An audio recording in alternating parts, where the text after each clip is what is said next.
자, 이런 보고서가 있었네요. 네, 어제 나온 건데요. 브뤼셀에 있는 분쟁 예방 비영리 기구인 국제위기그룹, 줄여서 ICG라고 부르는 단체에서 나온 보고서입니다. 원래 이 보고서 같은 경우 이미 알려진 바가 있는데요. 이러한 각주 내용이 이번에 새롭게 나온 겁니다. 그러니까요. 저도 봤더니 본문이 아니라 각주에 10명의 국정요원이 자살했다. 그 시기에. 예. 그런 내용이 있네요. 물론 국정원에서는 확인해 줄 수 없을 테고 이 기관은 좀 찾아보니까 조지 소로스가 초기 펀딩을 한 기관이었습니다. 한 20년 됐고. 그러니까 아주 뭐랄까요. 세계적으로 큰 규모는 아니더라고요. 예. 그런데 그런 비영리 국제기구에서도 알 수 있는 사실을 우리가 몰랐겠어요. 네, 이미 2014년에 나온 건데요. 제목조차 한국정보기관 병적 증상의 위험성이라는 보고서입니다. 국정원이 국내 정치에 개입했다는 것은 이런 중규모 정도 되겠더라고요. 찾아보니까.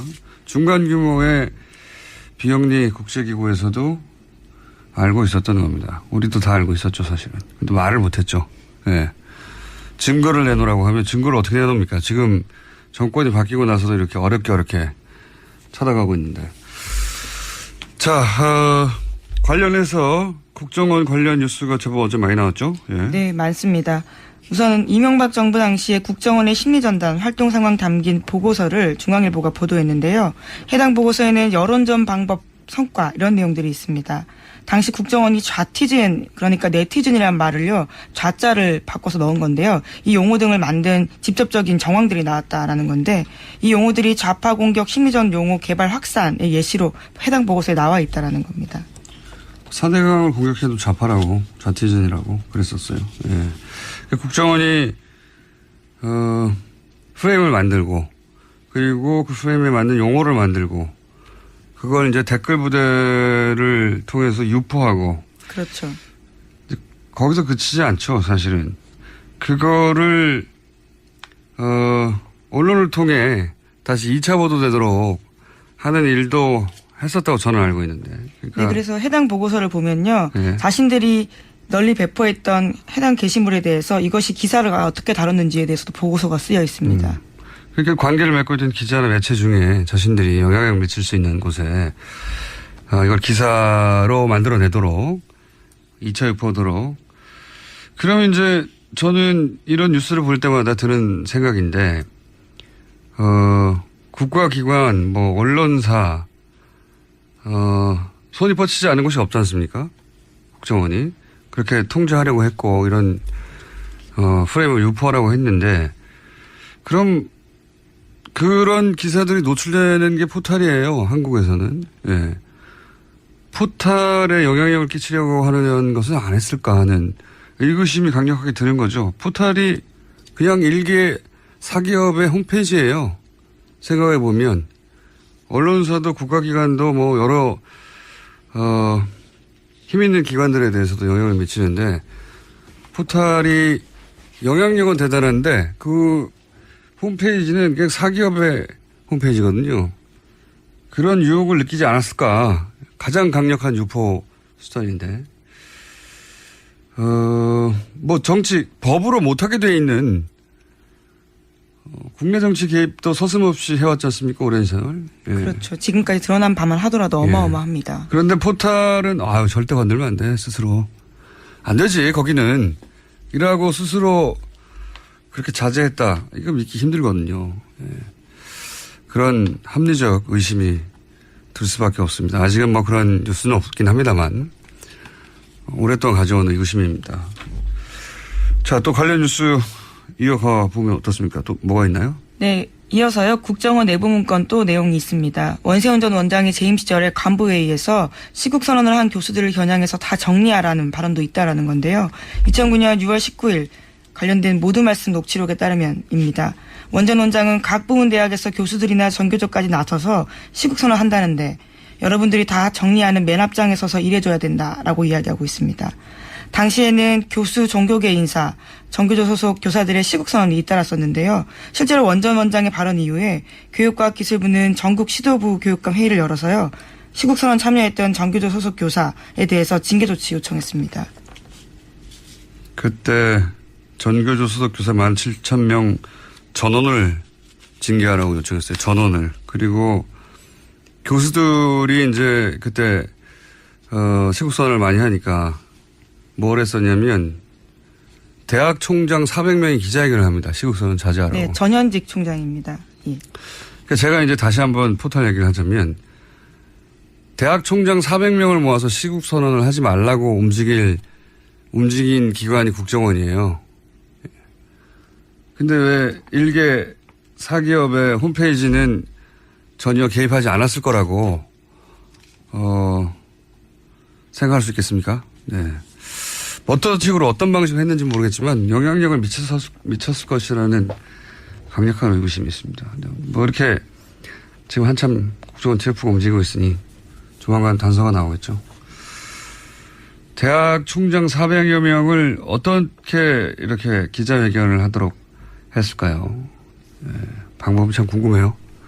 그리고 국정원의 힘이 셉니다. 네. 자, 다음 뉴스는요. 네, 계속해서 관련된 수사 소식 전해드리면요. 이명박 정부 시절에 국정원 댓글 부대에 단가도 나왔다라는 JTBC 보도가 있습니다. 다른 사람의 게시물이나 댓글에 찬성이나 반대를 눌렀을 경우에는요. 건당 500원입니다. 하지만 댓글을 직접 쓰면 5,000원, 그리고 게시물을 직접 작성하면요. 10,000원 이상을 지급하는 식으로 운영됐다고 합니다. 또 한 가지 이제 이런 뉴스가 계속해서 나오고 있는데 궁금한 것은 지금은 없는가 하는 거예요, 저는. 예. 10여 년 가까이 특정 세력을 위해서 활동해 왔던 조직이 있지 않습니까? 다 갑자기 사라졌는가? 국정원이 상당 부분 외주화한 인력도 있고, 그리고 거기에 양지회 이야기도 계속 나오지 않습니까? 양지회는 뭐 자체적인 예산도 있고, 그리고 아예 오비가 된 사람들은 사업도 운영하고 있거든요. 예. 자금이 꼭 국정원에서만 나오는 건 아닐 것이다. 거기에서만 직접 나오는 게 아닐 수도 있다는 생각도 들고, 갑자기 다 사라졌냐, 그 많던 사람들이. 아직도 활동하고 있는, 조직이나 사람들은 없는지 궁금합니다. 이런 뉴스가 나올 때마다. 뭐, 건당 5,000원, 10,000원 받고 하는 사람들은 더 이상 안 할 수도 있죠. 예. 두 가지가 궁금합니다, 저는. 이런 뉴스를 볼 때마다 과연 모든 게 다 사라졌는가? 아니면, 그리고 동시에 포탈들을 어떻게 하고 싶은 유혹은 느꼈을 거라고 봅니다. 근데 느낀 유혹을 어떻게 했나, 실제로 실행에 옮겼나 하는 게 궁금증의 대상인데, 앞으로 뉴스가 나오긴 나오지 않겠는가 이제 짐작합니다만. 다음 뉴스는요. 네, 검찰이 관련자들을 계속해서 소환하고 있습니다. 소환자 중에는요, 퇴직한 영관급 장교 등 다수가 있습니다. 댓글부대 팀장으로 활동한 대령 등 영관급 장교 5명과 부사관 1명이 포함되어 있다고 KBS가 보도했는데요. 검찰은 팀장들이 알고 지내던 예비역 군인들을 팀원으로 모아서 군부대처럼 조직적으로 운영했다라고 판단하고 있습니다. 이런 게 내란 선동이죠. 군인 출신들을 뿌리까지 뽑아야 한다니까요. 너무 부끄러운 얘기도 합니다. 그냥 예비역 사병들도 아니고 장교 영관급을 데리고 와서 댓글 부대를 시킨 거예요. 이게. 그것도 장교 5명. 뿌리를 뽑아야 한다고 봅니다. 정말 철저하게. 아무리 오래 걸려도.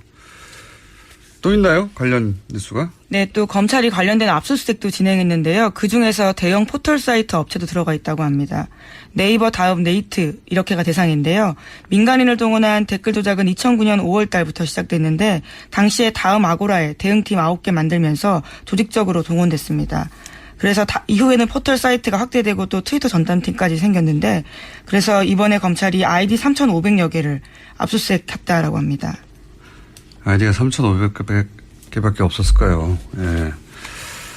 한 사람이 아이디를 만드는 게 무한대잖아요. 물론 직접, 자기 주민등록번호로 만들 수 있는 숫자는 한정돼 있지만, 뭐 주변의 친척이나 친구들이나, 이게 3,500개밖에 안 될 리가 없다고 봅니다. 그리고 지금 상당수의 댓글들은 삭제됐겠죠, 이미. 예. 네, 그죠. 이미 굉장히 지난 시간이기 때문에요. 2012년, 13년 수사할 때도 삭제된 댓글들을 복원하는 게 굉장히 큰일이었습니다.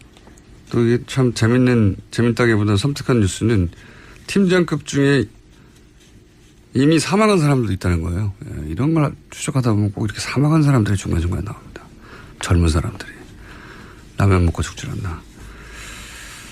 자, 그러면 이제 이렇게 새로운 게 많이 나왔으니 당연히 선고를 미뤄달라고 하겠군요. 예. 예, 원래라면 다음 주 30일, 그러니까 다음 주 수요일인 30일에 선고가 예정되어 있었습니다. 그런데 검찰에서는요, 새로운 사실들이 나왔기 때문에 선고를 미뤄달라고 법원에 요청했습니다.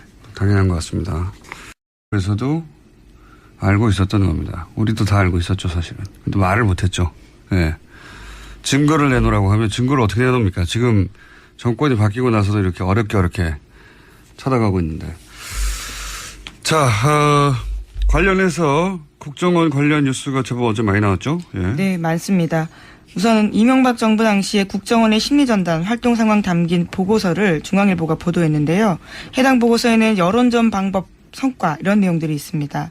당시 국정원이 좌티즌, 그러니까 네티즌이라는 말을요, 좌자를 바꿔서 넣은 건데요. 이 용어 등을 만든 직접적인 정황들이 나왔다라는 건데, 이 용어들이 좌파 공격 심리전 용어 개발 확산의 예시로 해당 보고서에 나와 있다라는 겁니다.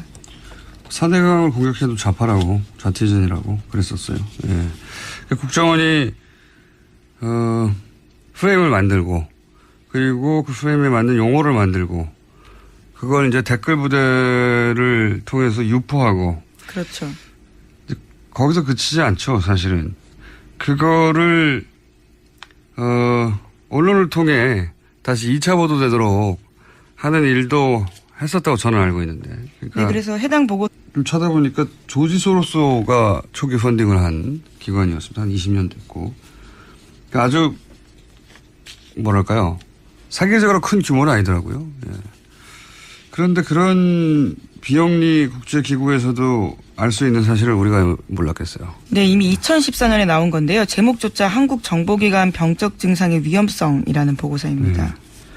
국정원이 국내 정치에 개입했다는 것은 이런 중규모 정도 되겠더라고요. 찾아보니까. 중간 규모의 비영리 국제기구에 자, 이런 보고서가 있었네요. 네. 네, 어제 나온 건데요. 브뤼셀에 있는 분쟁 예방 비영리 기구인 국제위기그룹, 줄여서 ICG라고 부르는 단체에서 나온 보고서입니다. 원래 이 보고서 같은 경우 이미 알려진 바가 있는데요. 이러한 각주 내용이 이번에 새롭게 나온 겁니다. 그러니까요. 저도 봤더니 본문이 아니라 각주에 10명의 국정요원이 자살했다. 그 시기에. 예. 그런 내용이 있네요. 물론 국정원에서는 확인해 줄 수 없을 테고 이 기관은 보고서를 보면요. 예. 자신들이 널리 배포했던 해당 게시물에 대해서 이것이 기사를 어떻게 다뤘는지에 대해서도 보고서가 쓰여 있습니다. 그러니까 관계를 맺고 있는 기자나 매체 중에 자신들이 영향을 미칠 수 있는 곳에 이걸 기사로 만들어내도록 2차 유포하도록. 그러면 이제 저는 이런 뉴스를 볼 때마다 드는 생각인데 국가기관, 뭐, 언론사, 손이 뻗치지 않은 곳이 없지 않습니까? 국정원이. 그렇게 통제하려고 했고, 이런, 프레임을 유포하라고 했는데, 그럼